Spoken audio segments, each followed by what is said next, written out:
बिस्मिल्लाहिर्रहमानिर्रहीम। अस्सलाम वालेकुम नाज़रीन, उम्मीद है आप सब लोग खैरियत से होंगे। आज तकरीबन 12 दिन हो गए हैं। 10 नवंबर को ज़ारा का सियालकोट डस्का के अंदर बेईमाना कत्ल हुआ था, लेकिन हर रोज़ इस तरह की इन्फॉर्मेशन आती है कि अकल दंग रह जाती है। और आज के इस व्लॉग में मैं आपको काफ़ी ऐसी इन्फॉर्मेशन दूंगा जो सुन के आपके होश उड़ जाएंगे।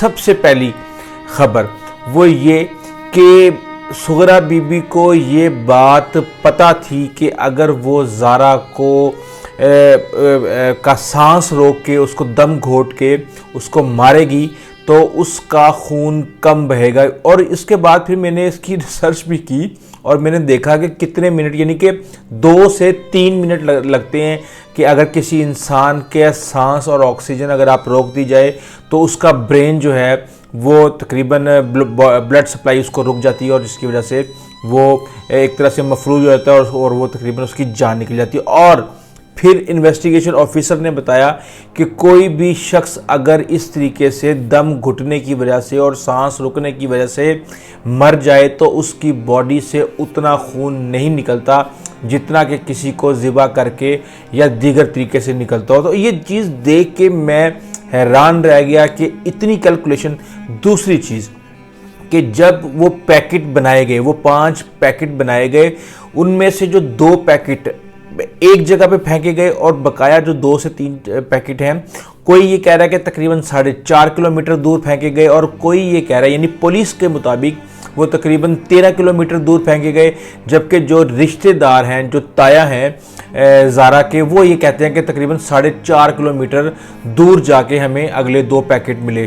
तो और जो नाले के अंदर डाले गए थे पैकेट, इब्तदाई पैकेट, उनके अंदर ईंटें रखी गई थी, यानी कि उन्होंने धड़ के 2 टुकड़े करके और जिस शापर के अंदर आती थी उसके अंदर ईंटें भी रखी कि कहीं ये शापर कहीं उभर के ऊपर ना आ जाए। इस हद तक कैलकुलेशन की हुई थी। इसके अलावा एक और जो चीज़ सामने आई है वो ये है कि ज़ारा ने अपने खाविंद को ये बताया था कि उसके घर के अंदर छुरियां और टोके।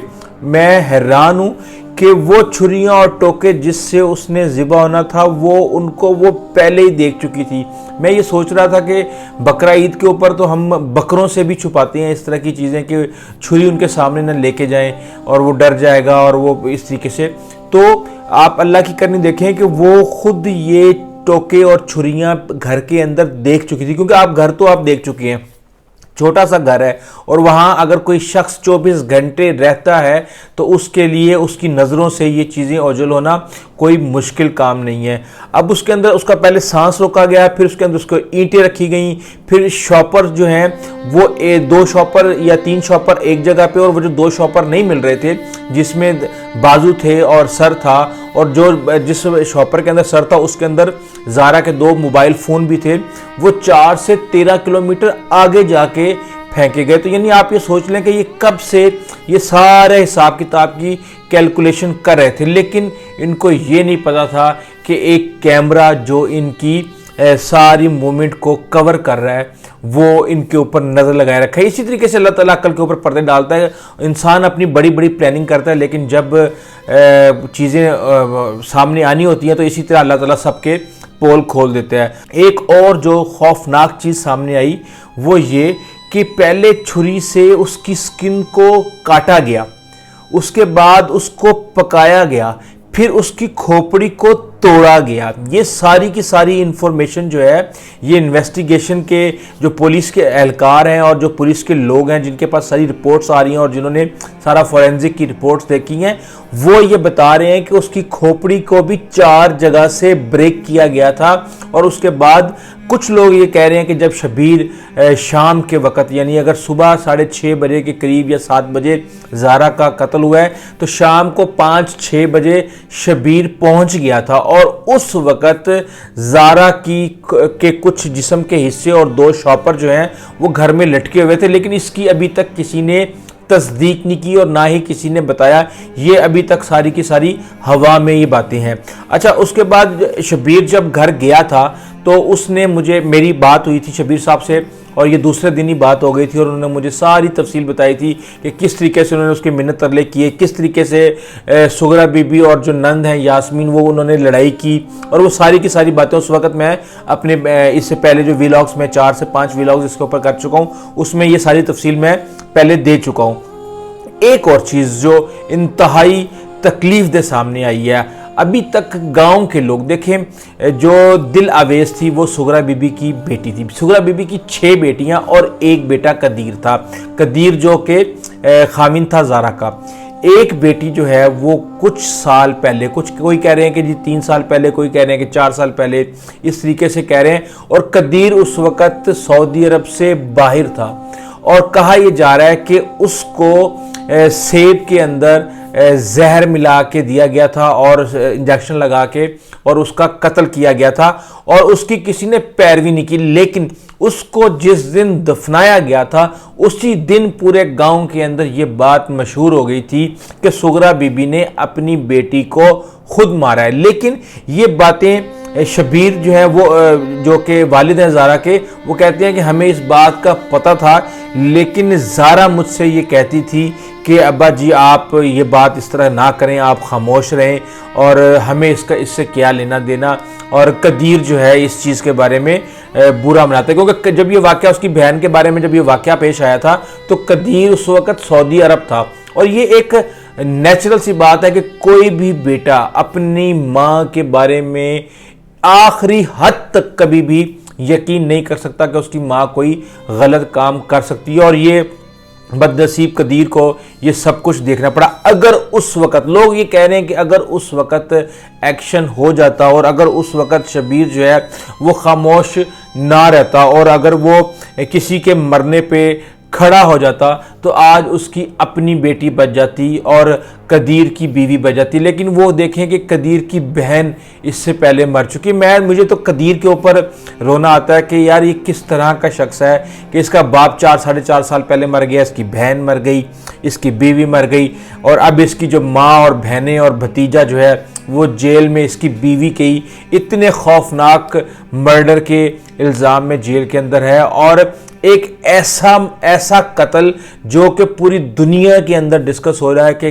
कोई इतना खौफनाक कत्ल भी कोई कर सकता है। तो ये दिल अवेज के हवाले से बड़ी ही दिल दुखा देने वाली इंफॉर्मेशन आई है। उस वक्त सुगरा बीबी ने कहा था कि जी इसको शुगर हो गई है और शुगर हो गई है इसको, तो इसकी वजह से ये मर गई है। लेकिन मसला ये था कि उसने अपनी पसंद की शादी की थी और साथ ही 2 से 3 घर आगे उसने शादी की थी जिसके ऊपर सुगरा बीबी खुश नहीं थी। लेकिन उसकी फिर किसी ने पैरवी नहीं की, ना जिससे उसने शादी की थी उसने पैरवी की इस केस की। और जाहिर सी बात सुगरा बीबी की तो अपनी बेटी थी, तो जब घर वाले ही पैरवी नहीं करेंगे तो फिर कहाँ से कोई कत्ल जो है वो सामने आएगा। यहाँ पे भी अगर हम देख रहे हैं कि अगर कदीर अपने ससुर को फ़ोन ना करता और वो फौरी तौर पे वहाँ ना पहुँचता और शोर शराबा ना मचता और वो कैमरा अगर ना लगा होता तो शायद ये भी सारी ज़िंदगी जो है वो बच्चा शाफ है जो ज़ारा का बेटा 2.5 साल का, वो मुँह छुपाता फिर रहा होता कि मेरी माँ जो है वो सारा जेवर और नकदी लेके भाग गई प्रेगनेंसी की हालत में। तो ये सामने आना था और ये आ गया। अच्छा, अब इसके अंदर एक चीज़ देखने वाली है कि हम ये देख रहे हैं कि सीसीटीवी फुटेज आ गई है। ये एक सीसीटीवी फुटेज आई है कि किस तरीके से वो घर के अंदर दाखिल हो रही है जब वो ज़ारा आई है और पीछे अपना बेटे को देख रही है। एक सीसीटीवी फुटेज ये भी आई है कि किस तरीके से पुलिस जो है वो लेके जा रही है सुगरा बीबी को और दीगर को। लेकिन जितनी भी सीसीटीवी फुटेजेस थी और जिसके अंदर अब्दुल्ला पकड़ा गया और दीगर लोग पकड़े गए, जिससे पता चला कि कैसे सुगरा बीबी सुबह 6 बजे से जो है भाग दौड़ कर रही थी, 3-4 चक्कर वो लगा चुकी थी। और उन्होंने जो है शबीर को कहा कि मैं तो सोई पड़ी थी, 11 बजे मैं उठी हूँ। और नंद ने कहा कि जी मैं तो आई 10-11 बजे थी, जबकि वो सुबह 6:30 बजे आ गई थी। तो ये सारे का सारा मामला सीसीटीवी फुटेज के अंदर सामने आया। लेकिन यहाँ हम ये देख रहे हैं कि जो कसाई मंगवाया गया था नवीद, वो सीसीटीवी फुटेज के अंदर नहीं आ रहा। तो उसके बारे में जो इन्फॉर्मेशन सामने आई है वो इनके घर की बैक साइड पे, वो हम पंजाबी में कहते हैं खेत और पैलियां हैं, तो वहाँ पे सीढ़ी लगा के वो पिछले रास्ते से आया है और पिछले रास्ते से ही कुछ चीज़ों को उसने वहाँ पे एक्सपोर्ट किया है। अब नवीद के बारे में तो ये सारी की सारी इन्फॉर्मेशन आ गई है, तो उस हवाले से जो एक चीज़ ये सामने आई है कि जो शाफे का पैम्पर का पैकेट था, एक पैकेट उसका बनाया गया एज़ा का, और शापर शायद उनके पास ख़त्म हो गए थे, तो उसके अंदर भी चीज़ें डाल के पैम्पर के पैकेट के अंदर भी कुछ चीज़ें जो है वो बरामद हुई हैं। अच्छा, कदीर के बारे में हर शख्स जानना चाहता है कि कदीर खामोश क्यों है। कदीर की एक्टिविटी के ऊपर मैं काफ़ी दिनों से नज़र रखा हुआ हूँ कि कहीं से मुझे कोई ना कोई किसी भी तरीके से इन्फॉर्मेशन मिल जाए। शबीर साहब जो कि ज़ारा के वालिद हैं, उनसे अगर बात की जाए तो वो ये कहते हैं कि वो बहुत दुख के अंदर है और वो कोई किसी से कोई बात नहीं कर रहा, और वो अपने बेटे को बस साथ लेके फिर रहा होता है। घर में भी कई दफ़ा उन्होंने रिपोर्टर्स के सामने उसको बुलाया भी, तो वो बस वो चुप करके खामोशी से अपने बेटे को लेके आराम से पड़ा हुआ है। और जब उसको टाइम मिलता है वो जाके ज़ारा की कब्र के पास दूर से मोटरसाइकिल के ऊपर बैठ जाता है और अपने बेटे को उसने उल्टा,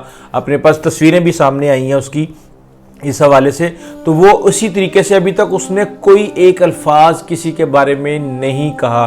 तो ये एक बहुत ही तकलीफदेह बात है, और मैं ये समझ सकता हूँ कि कदीर जो है इस वक्त किस अजियत से गुजर रहा होगा। जहाँ उसको अपनी बीवी की मौत का दुख होगा, मैं ये मान ही नहीं सकता कि उसको अपनी माँ का दुख ना हो कि उसकी माँ ने ये क्या कर दिया और कैसे उसकी ज़िंदगी उसको जीते जी मार दिया। क्योंकि माँ का एक ऐसा रिश्ता है जिसे आप किसी सूरत भी कंप्रोमाइज़ नहीं होता हुआ देख सकते। इवन आपको कोई हज़ार कोई कह ले, ये बात आप मानने के लिए तैयार ही नहीं होते, लेकिन उसने अपनी आंखों से ये सारा कुछ देख लिया।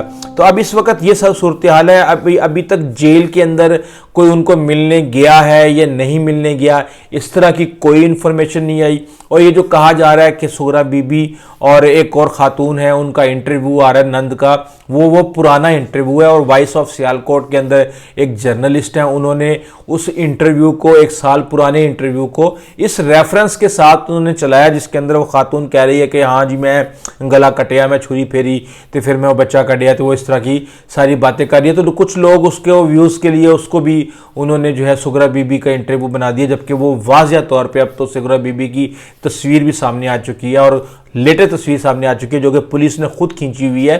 तो वो उसका जानना कोई इतना मुश्किल काम नहीं है। ये सारी की सारी सूरत इस वक्त चल रही है। इस हवाले से जो है हम आपको लेटेस्ट इन्फॉर्मेशन देते रहेंगे, और अगर आपने हमारा चैनल अभी तक सब्सक्राइब नहीं किया तो ज़रूर कीजिएगा। आइंदा तक ले इजाज़त दीजिए। अल्लाह हाफिज़।